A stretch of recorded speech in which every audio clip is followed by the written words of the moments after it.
rolling? Do you need the mic? Oh, yeah. My mic is just went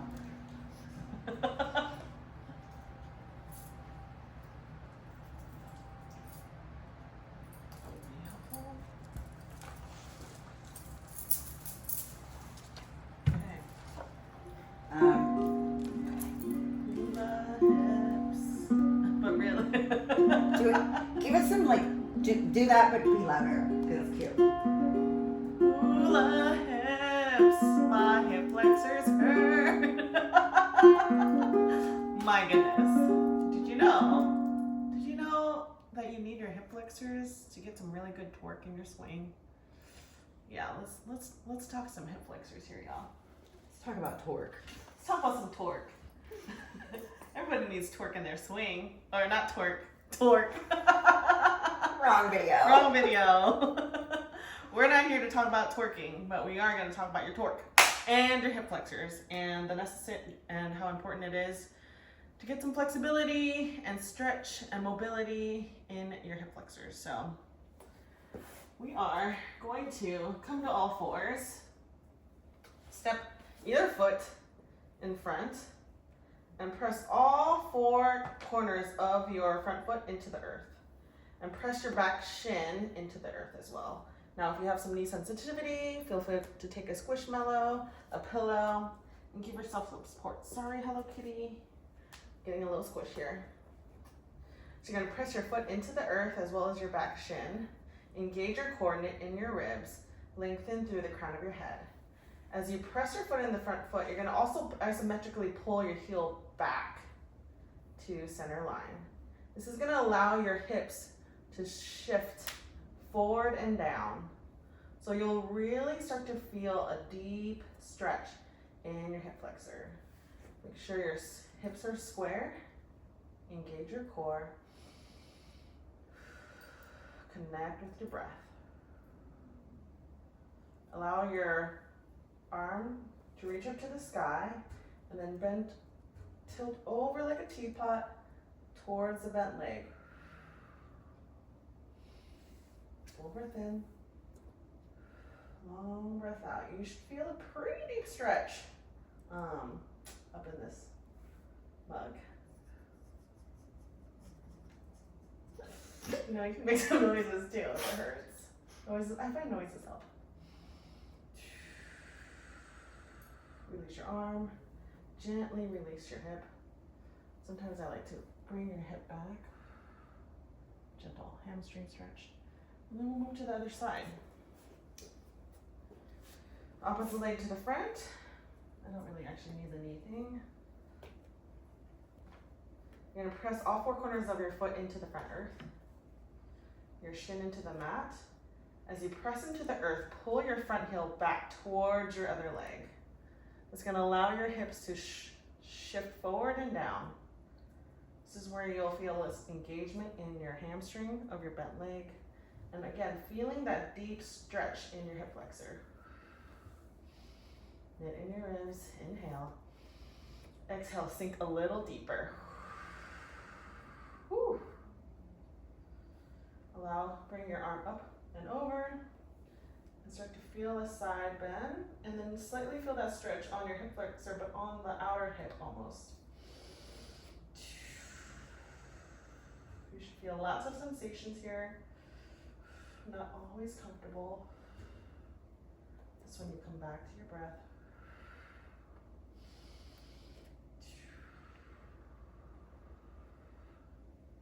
Come back to center. Shift your hips back. And maybe you come back to earth and you just kind of bring some fluid and movement in your hips to loosen it back up. It might actually help you with your twerking too. I'm really working on my twerk. I'm not very good.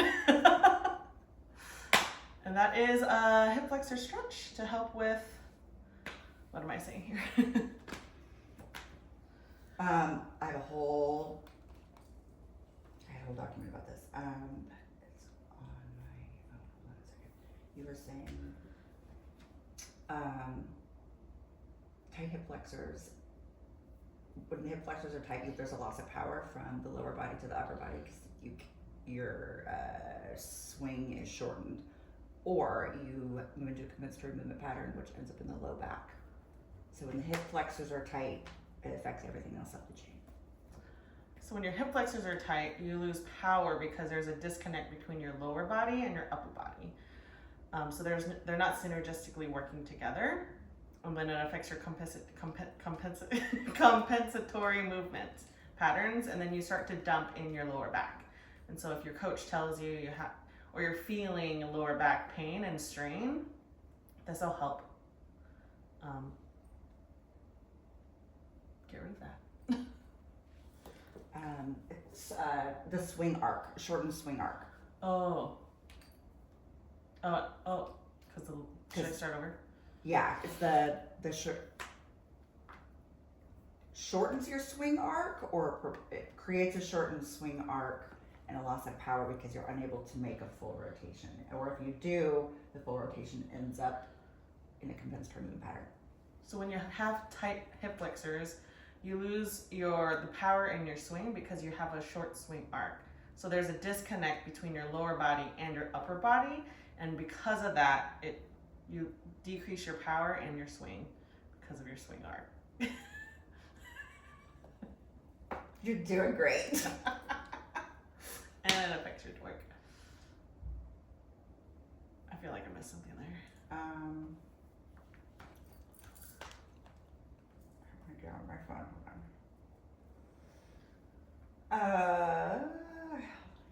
Just a moment. Okay. Stability and balance. So when I'm just gonna read this too. Hips are central to almost every aspect of a golfer's swing. They're responsible for initiating and guiding the rotation of the body and its power. And this rotation is okay, so they're responsible for initiating and guiding rotation of the power, and it's the rotation that is crucial for generating that power and transferring energy from the lower body to the torso, to the arms, and then to the club. So you lose when they're tight, decreased power and distance, compensatory movements and injury, reduced accuracy, long-term degenerative issues, shortened swing arc.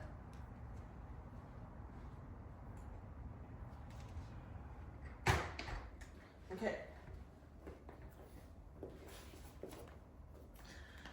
Really starts with your hips. It really all starts with your hips. When you have tight hip flexors, it really reduces your power and your accuracy.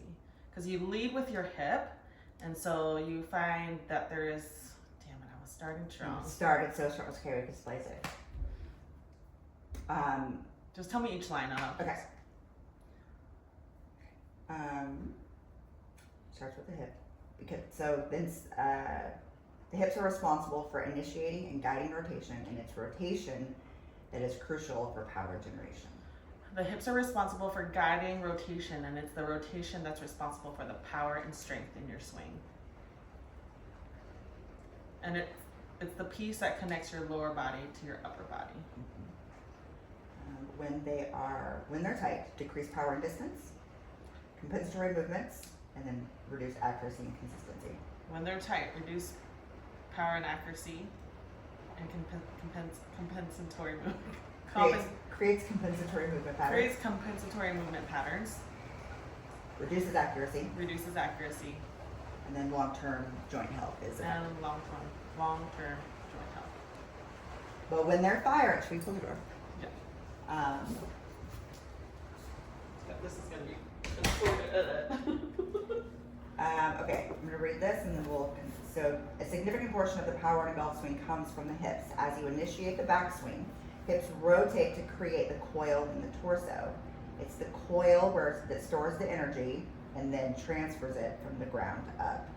And then the hips rotate back. So essentially when they're tight, you lose power and create compensatory movement patterns. When you have space in them, then you have the ability to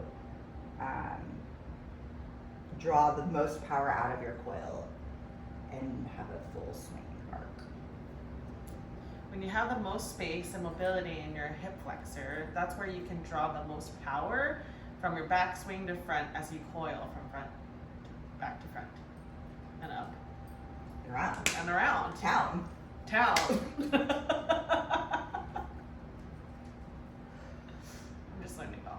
All right, we're good. We're good. We'll figure it out. We'll figure it out. Because I'm like, I do think at some point we'll have a little video that's about just the hip flexors. Yeah. Yeah. Okay. Stop. Great.